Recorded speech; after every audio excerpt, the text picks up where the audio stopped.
कर्म करो तुम ज्ञान से, श्रेष्ठ ज्ञान है धर्म। कर्म योग ही धर्म है, धर्म योग ही कर्म। नंदकिशोर सिंह इंटर कॉलेज रामपुर माझा Ghazipur UP board online class में आप सभी का स्वागत है। मैं डिवीजन कक्षा 10 संस्कृत व्याकरण में व्यंजन संधि पढ़ा रहा हूँ। व्यंजन संधि में सचित संधि, सटुत संधि और लट संधि ये दोनों हो गया है तीनों। इसका पहले पुनरावृत्ति करेंगे, फिर उसके बाद आगे बढ़ेंगे। तो आज सचित्व संधि। तो आपसे प्रश्न पूछेगा सचित्व संधि का सूत्र क्या होता है, तो आप बोलेंगे अस्तोष्णा चु। या आपसे प्रश्न पूछेगा अस्तोष्णा चु जो है किसका सूत्र है, तो आप बोलेंगे सचित्व संधि का।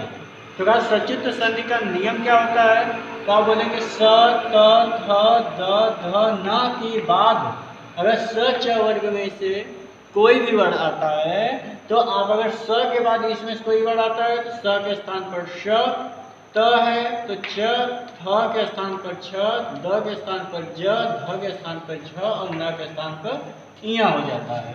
तो कहा जैसे राम स धन चलती, तो यहाँ श आया और यहाँ पे च आया, तो यहाँ पर स है और यहाँ पे क्या है च वर्ग में से कोई वर्ण है च है, तो इस का स्थान क्या हो जाएगा श हो जाएगा। तो यहाँ पर स लिखेंगे, ये हो जाएगा रामश्चलति। इसी तरह से सत धन चित, तो आपका क्या बनेगा त के बाद च है, तो त के बाद च है, तो आपका यहाँ क्या बनेगा च, तो आपका ये हो जाएगा स चित। दूसरी संधि आपका है सटुत संधि, और सटुत संधि का उदाहरण सूत्र है आपका अष्टाष्टु। तो सटुत कहता है कि स त वर्ग के बाद अगर स त थ द ध न में से इसमें से कोई भी वर्ण आए और स ट वर्ग में से इसमें से कोई वर्ण आता है, तो अगर स त वर्ग में से इसमें से कोई वर्ण आए इसके बाद ए आता है, तो इस श अगर है तो इस श होगा, त है तो ठ, थ है तो ठ, द है तो ड, ध है तो ढ और न है तो अड़ हो जाएगा। तो कभी स त वर्ग के बाद अगर स ट वर्ग आता है तो स त वर्ग क्रम से जो है आपका स ट वर्ग हो जाएगा। कहा जैसे तत् धन टीका, तो त है और यहाँ पे क्या है टीका है, तो त के स्थान में क्या बनेगा ट, त का बनेगा त टीका। फिर आपका तीसरा संधि है व्यंजन संधि में लट संधि। लट संधि का सूत्र क्या होता है तोड़ ली। तो कहा तोड़ ली क्या कहता है, लट संधि क्या कहता है, तो कहा त वर्ग अर्थात त थ द थ न के बाद अगर ल आता है तो इस पूरे के स्थान में कोई भी वर्ण रहेगा, त हो चाहे ध हो चाहे द हो चाहे ढ हो चाहे न हो, इसमें से कोई भी वर्ण है, इसके बाद अगर ए वर्ण है तो इसके स्थान पर आपका क्या होगा ल हो जाएगा। तो कहा तत् धन लय, तो त के बाद क्या आया ल, ताकि त के स्थान क्या होगा ल, तो क्या बनेगा तल लय। तत् धन लीन, त के बाद क्या है ल है, तो आपका क्या बनेगा ल, ये बनेगा तल लीन। तो कहा इस तरह से व्यंजन संधि का 3 नियम हो चुका था। आगे चलेंगे जसत्व संधि। जसत्व संधि का सूत्र होता है झ लाम जस झस। तो यह जो होता है जसत्व संधि, तो कहा कि अपदांत, एक अपदांत, तो कहा पदा अपदांत, तो झलाम जस झंसी 3 शब्द हैं। तो झलाम, तो माहेश्वर सूत्र में आपको प्रत्याहार बनाना सिखाया गया था। तो झलाम का अर्थ होता है किसी भी वर्ग का पहला दूसरा, तो कहा आप देखिए यहाँ पे लिखेंगे किसी भी वर्ग का, किसी भी वर्ग का पहला दूसरा तीसरा चौथा उष्म के बाद, अगर किसी भी वर्ग का के बाद किसी भी वर्ग का तीसरा, तो यहाँ क्या है झांसी, तो यहाँ का तीसरा और चौथा वर्ण आए, वर्ण आए तो कहा जस, तो कहा झलाम, अर्थात झल के स्थान पर उसी वर्ग का जस अर्थात तीसरा वर्ण हो जाए।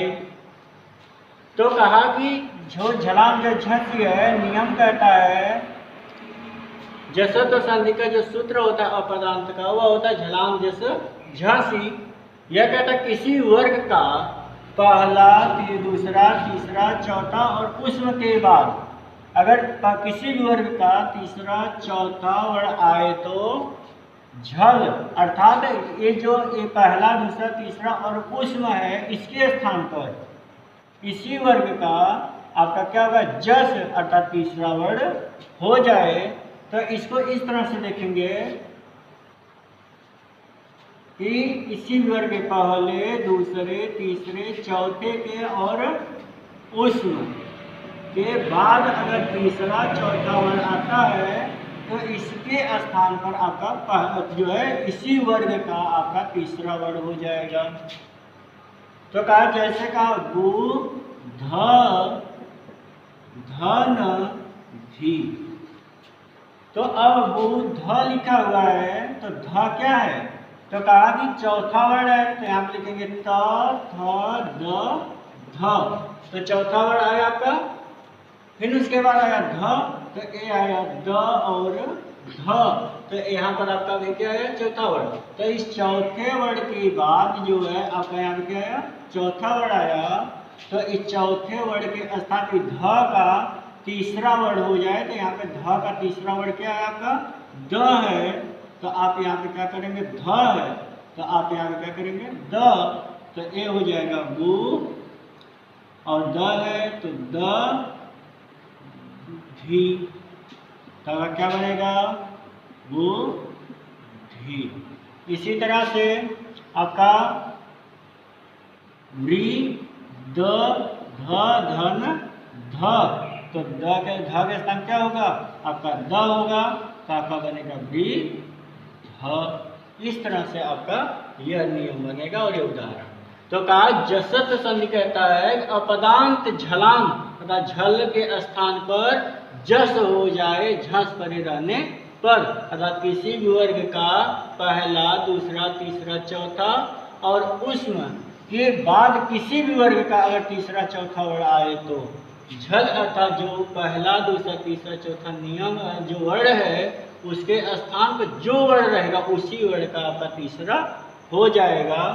और इस तरह से जो है किसी वर्ग के पहले दूसरे तीसरे चौथा उष्म के बाद अगर तीसरा चौथा आता है तो इसके स्थान पर इसी वर्ग का क्या होगा तीसरा वर्ण होगा, जैसे बुद्ध धन धी बुद्धि और वृद्ध धन ध बराबर वृद्धि। इस तरह से आपका जसत संधि। संधि में जो होता है व्यंजक संधि में जसत संधि करने वाले दो सूत्र होते हैं। एक सूत्र होता है जसत संधि करने वाला झलाम जसो झंसी, और एक सूत्र होता है झलाम जसो अंते। यह दोनों संधियां जो होती हैं जसत संधि करती हैं, बस दोनों अंतर क्या है, तो एक अपदांत झल के स्थान पर तीसरा वर्ण करता है और एक जो है पदांत झल के स्थान पर तीसरा वर्ण करता है। तो कहा कि झलाम क्या है? तो कहा झलाम किसी वर्ग के पहले, दूसरे, तीसरे, चौथे और उसमें के बाद अगर जो झल का तीसरा चौथा वर्ण आता है, अपदांत झल के स्थान पर जस होता है, झस परे रहने पर। और जो है जसत्व जो है, यह दूसरा जो जसत्व है, यह जो है पदांत झल के स्थान पर जस हो जाता है। तो कहा पदांत नियम है, पदांत झल अर्थात किसी भी वर्ग का पहला, दूसरा, तीसरा, चौथा उसम के स्थान पर जस अर्थात उसी वर्ग का जस अर्थात के स्थान उसी वर्ग का तीसरा वर्ग हो जाए। तो कहा जैसे वाक धन ईस, तो यहाँ क्या है क और यहाँ क्या है ईस। तो वाक मतलब होता है वाणी और यह क्या है पदांत है, और पदांत होने के कारण इससे क का तीसरा वर्ग क्या होगा? तो कहा ग का क्या बनेगा वागी स। इसी तरह से अच धन अंत, तो यहाँ च है और यहाँ क्या है अ है, तो इस अ का क्या बनेगा ज, तो क्या बन जाएगा अजंत। तो का पदांत झल के बा के स्थान पर जस हो जाए। तो कहा वाग इस बराबर वागी। तो कहा कि पदांत झल पदांत, तो झल मतलब किसी वर्ग के पहला, दूसरा, तीसरा, चौथा और उसम के स्थान पर क्या हो जाए जस अर्थात तीसरा हो जाए।